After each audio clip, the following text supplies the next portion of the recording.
Hello, ghouls and gals. Here we are at yet another doorstep into a gruesome tale. This time it is the 7th episode of Mania. But I do have to make some apologies in advance here. I am a little bit under the weather, so my voice may be a little bit more nasally than usual. But let's get right into it. One of the things I hope to bring to the table is variety, both in subject matter but also in episode length. So for today's story, I'm keeping it a little bit more brief than usual. So please enjoy. Once more, medieval Europe found itself a fitting stage, a stage for hell to manifest through human hands, this time during King Henry IV's siege upon Paris in 1590. The siege lasted through the spring and summer during France's Wars of Religion. A year prior, King Henry III had been assassinated, and the rightful heir to the throne was Henry of Navarre, a Protestant. Back then, this distinction was quite the cause for chaos. The chieftains of the Catholic League were in uproar about this. Having a Protestant instead of a Catholic claiming the throne was simply out of the question. So today, we are focusing on just one of the consequences of that feud. In command of an army of 20,000 men, Henry IV led his forces to the outskirts of Paris, and thus began his siege.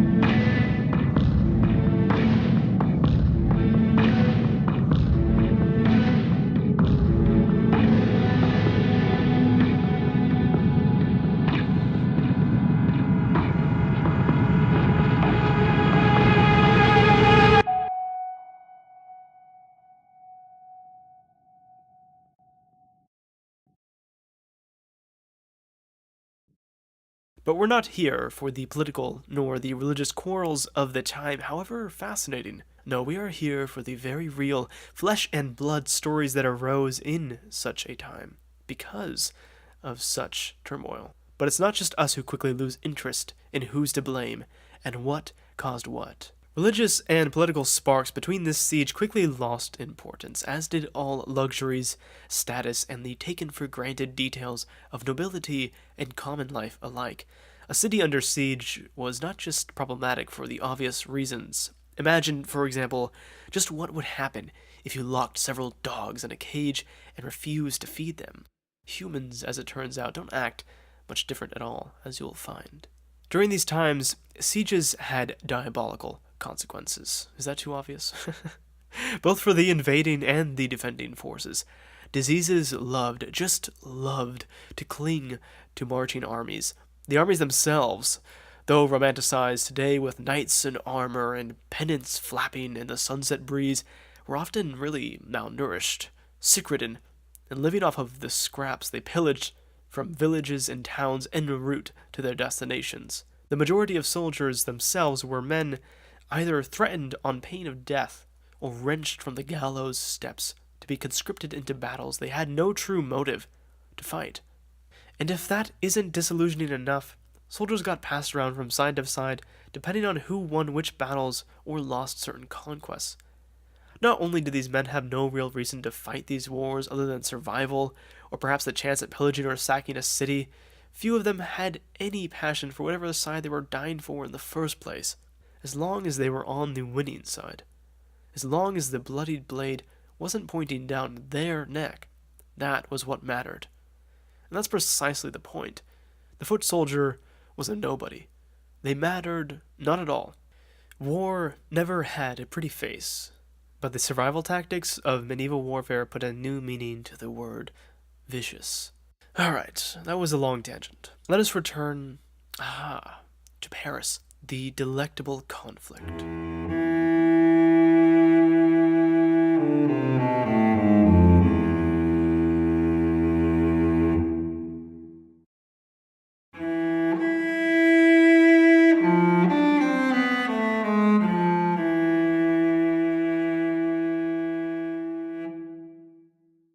Once trade routes were cut off by Henry IV's men, it took merely weeks before the city's food stores dwindled down to a few measly bags of flour.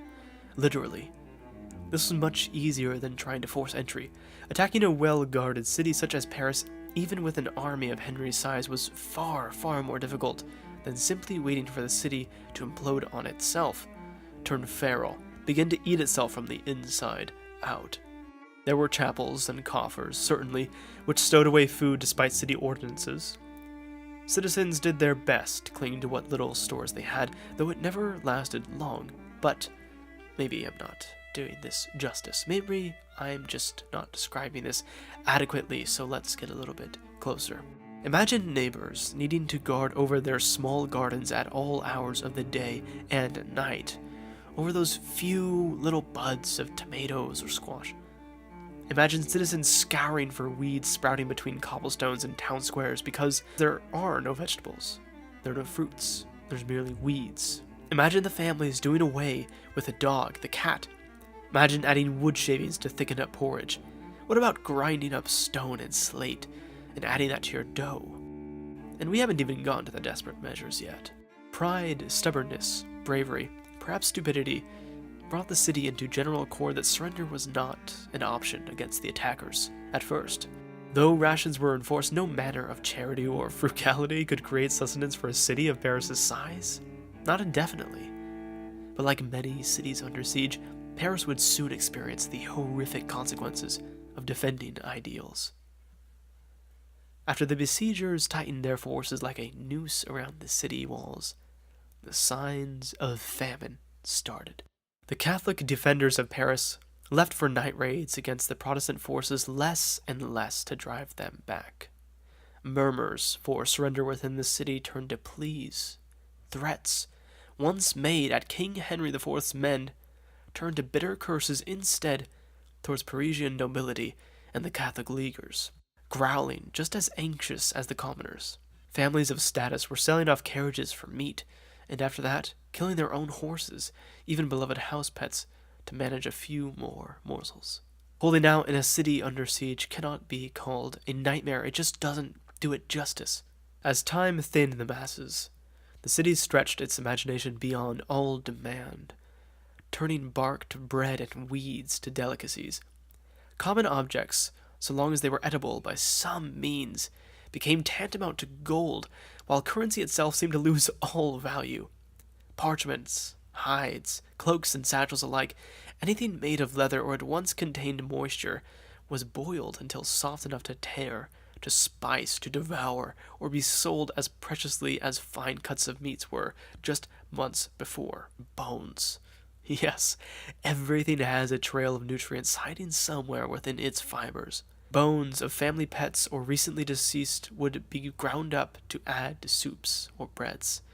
And yes, that brings me to that very obvious destination. The dead. They were beginning to pile up in the streets. Simple victims of starvation by the dozens every day.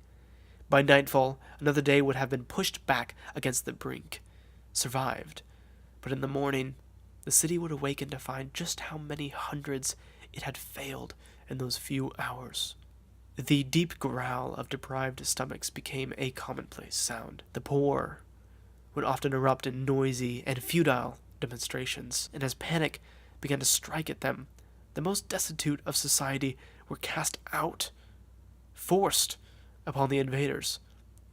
Of course, even in absolute bedlam, the hierarchies of wealth and power still dictated who would march to death first. Like rats, some 4,000 lives were tossed upon the pikes of the besiegers, while those who committed the deeds turned to face the city once more just afterwards, only to find it suffering the very same fate just days after executing this horrendous temporary solution. 1590 would be the year that Paris briefly lost its dignity, when families of virtue would discover cannibalism not so far beyond their palates. The bodies of relatives whom succumbed to starvation were consecrated not for burial, rather for supper. The guilt would eat away at those who indulged, but hunger's jaws clenched harder, and thus made breaking these boundaries a bitterly numb pain. It was within these extremes that families turned on their own. They're sick, they're young, they're elderly. One family was caught cooking their own daughter. Her limbs had been dismembered and butchered, tossed into a cauldron. The rest of her still lay on the bed where she had died, and, like countless others driven to such extremes by hunger, her cannibalistic relatives were given swift justice, sent to hang, and hang they did.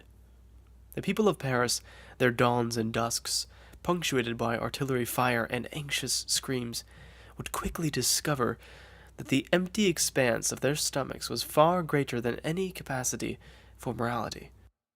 What lives survived the siege, though perhaps lacking outer wounds, would suffer fates far more gruesome and drawn out, more prolonged than death. It would be those poor devils who would have to live with the memories which demonstrated just how thin that barrier is between man and beast.